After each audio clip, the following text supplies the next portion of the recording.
Gauri Suryavanshi S मराठीमध्ये आपलं स्वागत। वळूया आजच्या बातमीकडे। देवळाली कॅन्टोन्मेंट बोर्डाने स्वच्छ देवळाली सुंदर देवळाली हरित देवळाली या घोषणेनुसार साजेसे काम केले।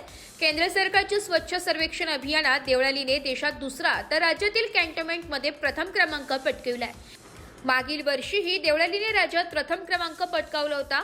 स्वच्छ सर्वेक्षणामध्ये देवळाली कॅन्टोन्मेंट बोर्डाला 12,500 गुणांमधून 10,255 गुण मिळाल्याने देशात दुसरा क्रमांक मिळाला।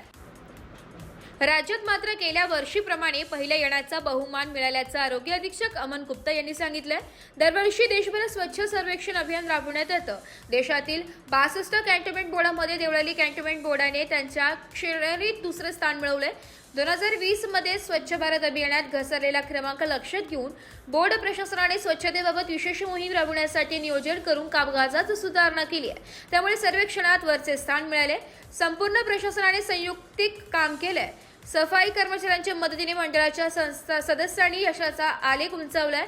घरोघरी जाऊन कचरा गोळा करणे, कचरा वेचण्याचे ठिकाण विकसित करणे आणि स्वच्छता व स्वच्छतेबाबत रहिवाशांमध्ये जागृती करणे यासारख्या विविध पद्धती राबविताना नागरिकांनाही अभियानात सामावून घेतलंय।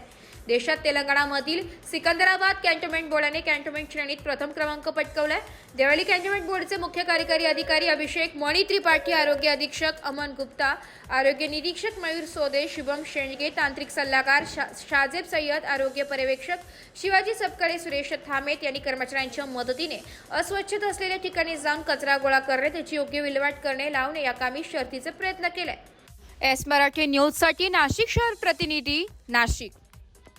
अशाच नवीन ताज्या घडामोडी जाणून घेण्यासाठी आमच्या एस मराठी न्यूज चॅनलला लाईक करा, शेअर करा, सबस्क्राईब करा आणि बेल आयकॉनला क्लिक करायला विसरू नका।